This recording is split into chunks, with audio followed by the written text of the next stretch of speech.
E na última etapa da respiração celular, nós vamos falar agora da fosforilação oxidativa, o transporte de elétrons e a quimiosmose para recarregar as moléculas de ATP da célula, a partir do ADP e do fosfato inorgânico. Então, se a gente lembrar aqui do nosso panorama geral da respiração celular, nós tivemos produção de NADH na via glicolítica, 2 moléculas de ATP de saldo, por molécula de glicose quebrada. Depois nós tivemos também a oxidação do piruvato e produção de novo NADH, que até não apareceu aqui nessa reação, mas eu também tenho produção de NADH, aqui com a oxidação do piruvato. Depois eu tenho no ácido cítrico, no ciclo do ácido cítrico, ou ciclo de Krebs, acontecendo a produção de NADH e FADH2, uma molécula de GTP por volta do ciclo, que foi chamada aqui de ATP, representada na forma de ATP, mas é o GTP que é produzido. E o que a gente não viu acontecer ainda? Uma produção maciça de ATP, que até agora produziu muito pouco, e não entendemos ainda, não sabemos para que serve o NADH, o FADH2, que foram produzidos na via glicolítica, na oxidação do piruvato e no ciclo de Krebs. Então, a fosforilação oxidativa, a última etapa da respiração celular, é quando vão atuar NADH e FADH2, que foram produzidos nas etapas anteriores, para que haja uma produção maciça de ATP. Então, a fosforilação oxidativa é a única etapa da respiração celular que é aeróbica, ou seja, ela depende de oxigênio, gás oxigênio, para acontecer. Ela ocorre na membrana interna da mitocôndria, em função das proteínas que estão inseridas na membrana interna da mitocôndria, tá? Mas ela vai envolver tanto a matriz como o espaço intermembranas. As proteínas que participam da fosforilação oxidativa, ficam inseridas na membrana interna, formando essa estrutura aqui, uma microscopia eletrônica de varredura, e a gente vê muita granulosidade aqui na membrana. Praticamente não tem fosfolipídio, porque só tem proteína inserida nessa bicamada da membrana interna, tá? Essas proteínas que ficam presentes aqui na membrana interna formam o que a gente chama de cadeia transportadora de elétrons, representada por CT e elétron, e menos. Então, a cadeia transportadora de elétrons, que faz o quê? Transporta elétrons, uma sequência de proteínas pelas quais passa um fluxo de elétrons dentro da membrana mitocondrial interna. Então, o fluxo de elétrons que passa através dessa proteína é como se tivesse... o fluxo de elétron é energia, uma corrente de energia. O que está passando no fio, na fiação da nossa casa? Fluxo de elétron. De onde que vem a energia? Vem de um fluxo de elétron, Então, é justamente esse fluxo de elétrons que passa na membrana interna, nas proteínas inseridas na membrana interna da matriz mitocondrial. Essa corrente de energia da membrana interna é utilizada para bombear prótons. De onde que são bombeados esses prótons?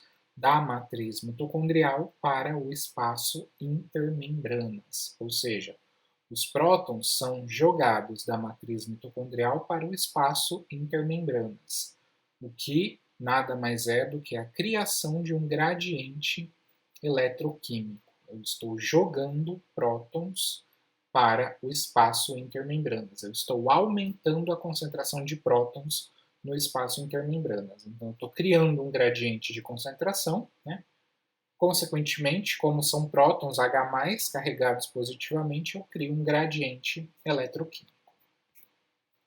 Olha lá o que acontece.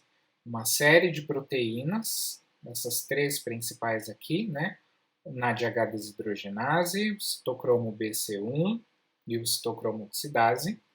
Esses 3 complexos proteicos inseridos na membrana mitocondrial interna, por eles passa um fluxo de elétrons E esse fluxo de elétrons, essa passagem de corrente elétrica aqui por essas proteínas, faz com que elas joguem prótons da matriz mitocondrial para o espaço intermembranas, certo? Então, de onde que vem o fluxo de elétrons? Ele surge do nada? Não. Quem cria o fluxo de elétrons, ou melhor, quem dá os elétrons para esse fluxo, é a molécula de NADH e a molécula de FADH2. Eles doam os seus elétrons e liberam seus hidrogênios, né, para a cadeia transportadora de elétron. Então, NADH e FADH2 chegam aqui nessa primeira enzima, doam seus elétrons para a corrente, para a cadeia transportadora, liberam o próton aqui para a matriz mitocondrial. Esses elétrons de alta energia são transportados através do complexo NADH desidrogenase até a proteína ubiquinona, que é uma proteína que fica ligada aqui na membrana mitocondrial interna também. Quando esses elétrons passam pela NADH desidrogenase até a ubiquinona, essa corrente elétrica, essa energia, faz com que a proteína jogue prótons da matriz mitocondrial para o espaço intermembranas. Então, eu aumento a concentração de prótons aqui. A ubiquinona pega esses elétrons e transfere agora para o complexo do citocromo BC1. O complexo do citocromo BC1 transporta esses elétrons até o citocromo C. E ao transportar esses elétrons, essa energia é utilizada para jogar mais prótons da matriz mitocondrial para o espaço intermembranas. O citocromo C recebe esses elétrons e transfere agora para o complexo da citocromo oxidase. O fluxo de elétrons passa agora por esse último complexo e, novamente, prótons são bombeados para o espaço intermembranas. Quem é o aceptor final de elétrons lá no final da cadeia transportadora de elétrons? A molécula de oxigênio. O oxigênio entra na última etapa da respiração celular. O que ele faz? Recebe os elétrons da cadeia transportadora de elétrons, né? Essa corrente elétrica que passa pela cadeia transportadora de elétrons tem que chegar em algum lugar. Onde que ele chega? No oxigênio. O oxigênio recebe esses elétrons, pega prótons e produz o quê? Água. Como a gente pode ver aqui, ó, o oxigênio, o gás oxigênio, é o aceptor final de elétrons e de prótons que são captados ali da matriz mitocondrial no complexo do citocromo oxidase, né? Então aqui é o último complexo proteico que está recebendo os elétrons da cadeia transportadora de elétrons, está jogando prótons para a matriz da matriz mitocondrial para o espaço intermembranas e está pegando esses elétrons, combinando com, aqui tem o modelo certinho, né, da proteína, os átomos de cobre, de ferro que catalisam esse processo e tudo mais, mas acontece, né, a ligação desses elétrons ao oxigênio, a transferência desses elétrons para o oxigênio, para que o oxigênio não fique negativo, ele pega prótons da matriz mitocondrial e produz água. Então, essa é a última etapa da respiração celular. A cadeia transportadora de elétrons conduz esses elétrons para o oxigênio, que pega os elétrons, pega prótons e produz água. Terminou a respiração celular? Terminou a respiração celular. Não produziu ATP ainda, né? Porque até agora a gente não viu ATP sendo produzido. Mas a cadeia transportadora de elétrons, a respiração celular já terminou. Eu já bombeei prótons para a matriz mitocondrial, ou melhor, eu bombeei prótons da matriz mitocondrial para o espaço intermembranas, criei um gradiente eletroquímico de prótons, que agora estão muito concentrados no espaço intermembranas e que querem voltar para a matriz mitocondrial, né? Mas a gente ainda não produziu ATP. Então, olha o meu gradiente de prótons e a síntese de ATP acontecendo agora. As proteínas da cadeia transportadora de elétrons estão inseridas na matriz mitocondrial, ou melhor, As proteínas da cadeia transportadora de elétrons estão inseridas na membrana interna da mitocôndria, e é por isso que existem invaginações formando as cristas mitocondriais dessa membrana, né, para aumentar justamente a quantidade de proteínas da cadeia transportadora de elétrons. Eu aumento a superfície, posso ter mais proteínas fazendo bombeamento de prótons da matriz mitocondrial para o espaço intermembranas, a partir do fluxo de elétrons que acontece, né, proveniente aí da doação do NADH e do FADH2 para essa cadeia transportadora de elétrons. Então começa a aumentar muito o fluxo de próton, começa a aumentar muito a concentração de próton no espaço intermembranas, como a gente está vendo aqui, ó. A cadeia transportadora de elétrons vai jogando prótons para o espaço intermembranas, né? Aqui em cima eu tenho o espaço intermembranas, embaixo a matriz mitocondrial. Então eu tenho pouco próton na matriz mitocondrial e muito próton no espaço intermembranas. Criei um gradiente de concentração. O que esses prótons vão fazer agora? Vão voltar por quimio-osmose, né? A favor do seu gradiente de concentração, eles vão voltar do espaço intermembranas para a matriz mitocondrial. Por onde é o caminho que esses prótons encontram para retornar? Através da proteína ATP sintase ou ATP sintetase, que o Junqueira chamava de corpúsculo elementar. Essa proteína ATP sintase é nada mais nada menos do que um canal que permite a passagem, o retorno dos prótons, sem gastar energia, né, claro. Ela permite então o retorno desses prótons do espaço intermembranas, onde eles estão muito concentrados, para a matriz mitocondrial, só que ela não deixa o próton voltar à toa. Ela deixa o próton voltar à toa? Deixa, porque não gasta energia para ele voltar, já que ele está muito concentrado no espaço intermembranas e pouco concentrado na matriz. Então ela deixa o próton passar de boa, mas ela utiliza essa passagem do próton para produzir energia. A ATP sintetase, ela funciona como um moinho de água ou como uma roda d'água, por exemplo. Moinho de água, né? Ó, a associação, nada a ver. Como uma roda de água, né? Todo mundo já deve ter visto uma roda de água na vida. A água bate lá na roda, né, e faz a roda girar. A água constantemente fica batendo lá na roda d'água e faz a roda girar.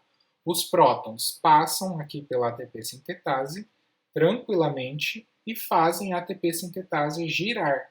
A ATP sintetase é como se fosse uma turbina de uma usina hidrelétrica. O que acontece na turbina de uma usina hidrelétrica? A água passa pela turbina, faz a turbina girar e esse giro da turbina produz energia. No caso, o giro da ATP sintetase recarrega as moléculas de ATP a partir do ADP e do fosfato inorgânico.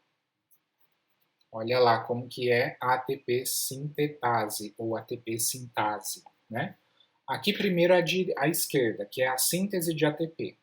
A ATP sintase é como se fosse uma turbina, então. Por essa turbina passa o fluxo de próton do espaço intermembranas para a matriz mitocondrial. A turbina, ao receber essa passagem, esse fluxo de prótons, ela gira e essa energia cinética, a proteína roda mesmo, tá? Eu não estou inventando isso não. A proteína gira e ao girar, essa energia mecânica é convertida em energia química, em ligação química, recarregando as moléculas de ADP junto com o fosfato inorgânico para produzir ATP, tá? Então é assim que uma grande quantidade de ATP será produzida ao final da respiração celular. Só que a ATP sintase ou ATP sintetase, ela é uma enzima dúbia, ela é uma faca de dois legumes, né? Uma faca que corta para os dois lados. Por que ela faz isso? Porque ela pode tanto utilizar esse fluxo de prótons para recarregar ATP, porém, Se eu tiver pouco próton na matriz mitocondrial, a ATP sintase, ela própria, pode gastar ATP para jogar prótons para o espaço intermembranas. Ela trabalha nos dois sentidos. Ela pode tanto recarregar ATP, como ela pode queimar ATP se eu tiver muito ATP. Se tem muito ATP na célula, não tem por que produzir mais ATP, né? Tem que jogar próton da matriz mitocondrial para fora, porque senão a matriz vai acidificar. Eu não quero que a minha matriz acidifique, então eu tenho que jogar próton para fora. Como o espaço intermembrana se comunica diretamente com o citoplasma, a célula que se vire de controlar o pH dela, né?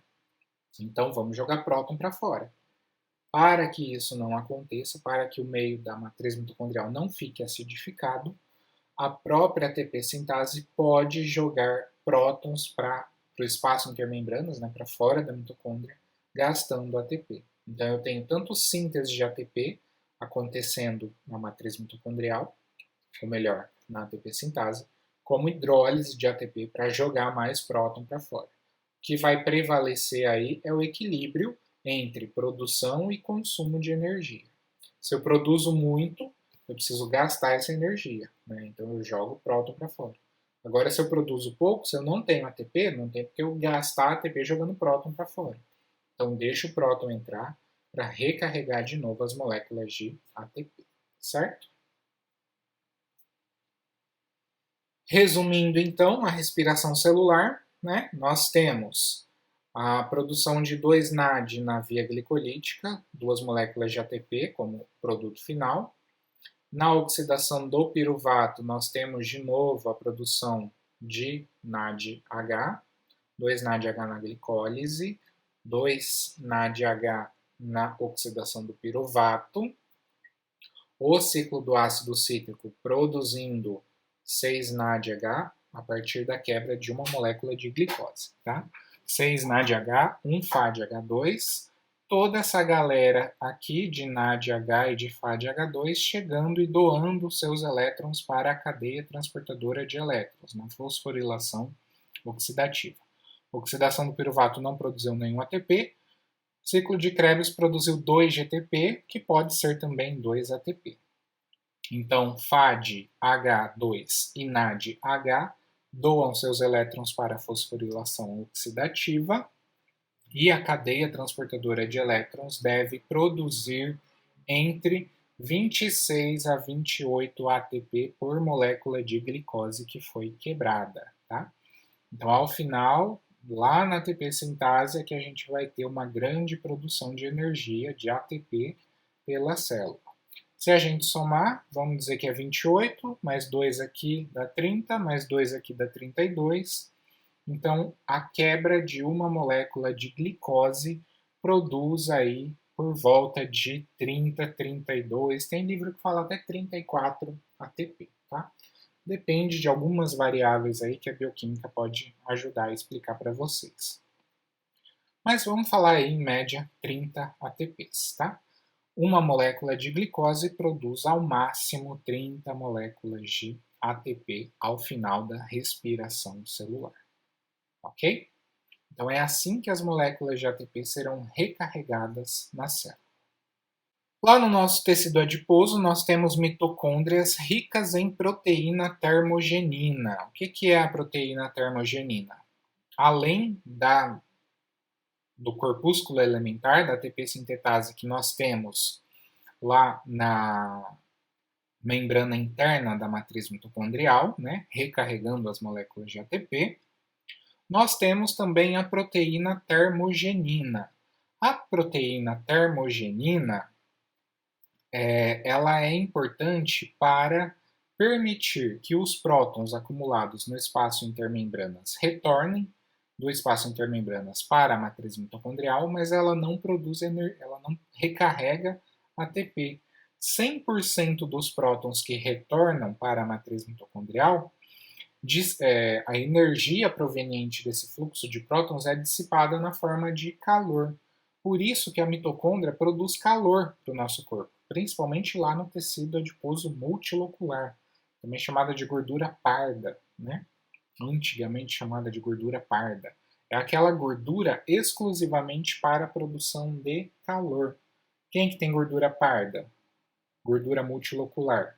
Principalmente fase criança, né? Logo após o nascimento, o bebezinho tem gordura parda. Alguns animais, o urso polar, por exemplo, tem bastante gordura parda, porque ele precisa produzir muito calor para sobreviver, né, a baixas temperaturas onde ele vive.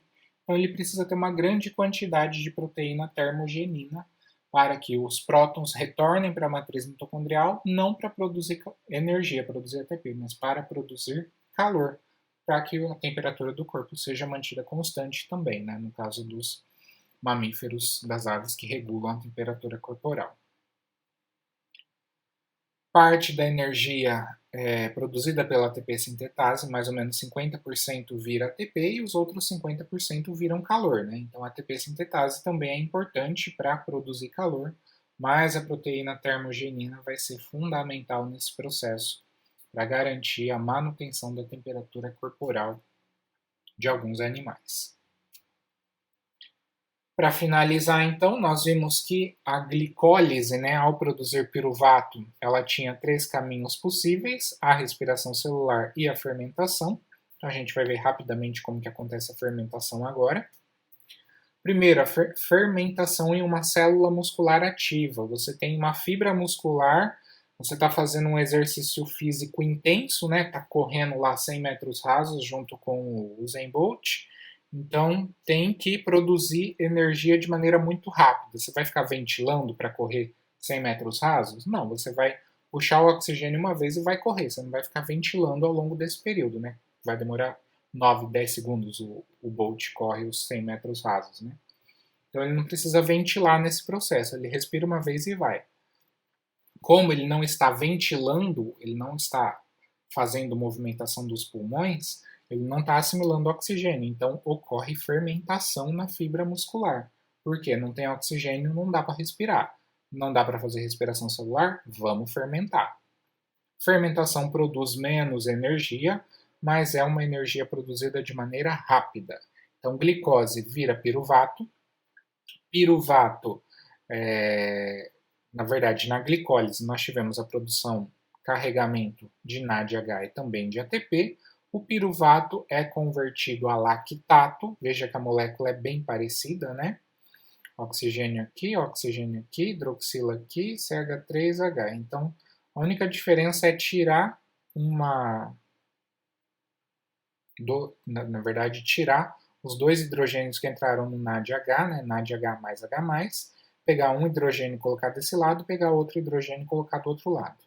Assim, o piruvato é convertido a lactato, isso regenera NAD+, de novo. Então, NAD+, vai favorecer, vai aumentar a via glicolítica. Quanto ATP que eu estou produzindo aqui? Somente o ATP da via glicolítica. Não estou produzindo cadeia transportadora de elétrons, né? Então, o NAD+ está forçando, está aumentando a frequência da via glicolítica para que aconteça a produção de lactato. Qual que é o problema da produção de lactato no músculo? Lactato vira ácido lático dá cãibra, né? Então, depois de correr 100 metros rasos em 10 segundos, você vai ter muita cãibra, porque seus músculos produziram muito lactato. Se a fermentação for em levedura, a glicose, né, vai produzir piruvato lá na via glicolítica, produzir ATP, carregar NADH. Agora, ao passar um hidrogênio por aqui, sai uma molécula de CO2 e regenera NAD de novo, né? Gasta o NADH, que retira o hidrogênio do NADH, retira os elétrons e produz etanol. Qual que é a consequência para a levedura? A levedura vai ficar bêbada, né? Para a levedura não ficar bêbada, a gente usa a levedura para fazer cerveja, vinho e fermentar aí uma série de outras bebidas, tá certo? Então a fermentação alcoólica, agora não a fermentação lática, né? A fermentação alcoólica também aumenta o consumo de glicose, aumenta a via glicolítica, só que ela produz etanol, né? Isso aqui é um produto que é interessante para o ser humano, né? É economicamente interessante, mas é o jeito que o fermento, a levedura, encontrou ali de respirar, já que ela não está fazendo respiração celular, ela está fazendo então fermentação, somente forçando a via glicolítica. Outras funções da mitocôndria, remoção de cálcio citosólico, como eu falei para vocês, né? Ela retira cálcio do citosol e armazena naqueles grânulos eletrondensos, ninguém sabe por que ainda, mas alguma coisa ela faz com esse cálcio. É importante para a síntese de alguns aminoácidos, como a gente viu, né? Os intermediários do ciclo de Krebs permitem a produção de aminoácidos. É importante também para a síntese de alguns tipos de esteroides, por exemplo, o colesterol é mandado para a mitocôndria converte o colesterol em pregnenolona, a pregnenolona vai para o retículo liso e lá ela pode virar diferentes tipos de hormônios. E tem um papel importante também na morte celular por apoptose, principalmente na liberação de citocromo C que é uma das proteínas que participa da cadeia transportadora de elétrons e que, quando ele sai da mitocôndria, ele está dizendo para a célula que chegou a hora dela morrer, né? Ela tem que se suicidar, que é fazer apoptose. Essas são outras funções importantes também da mitocôndria. Com isso, nós finalizamos a nossa aula sobre mitocôndria e respiração celular, lembrando o que é importante para vocês frisarem nessa aula: conhecerem a estrutura da mitocôndria e, para a respiração celular, saber a importância da mitocôndria no processo de carregar ATP. Como que ela faz isso? Fazendo a via glicolítica, quebrando a glicose, produzindo piruvato. O piruvato entra na mitocôndria, produz acetilcoenzima A alimenta o ciclo de Krebs. Com isso, é produzido pouco ATP, mas bastante NADH e FADH2, que vão doar seus elétrons para a cadeia transportadora de elétrons. A cadeia transportadora cria o fluxo de prótons, né, o gradiente de prótons no espaço intermembranas, e quando esses prótons retornam para a matriz mitocondrial, eles utilizam essa energia para recarregar as moléculas de ATP ao passar pela ATP sintetase, certo? Qualquer dúvida que vocês tiverem, entrem em contato. Um abraço e até a próxima.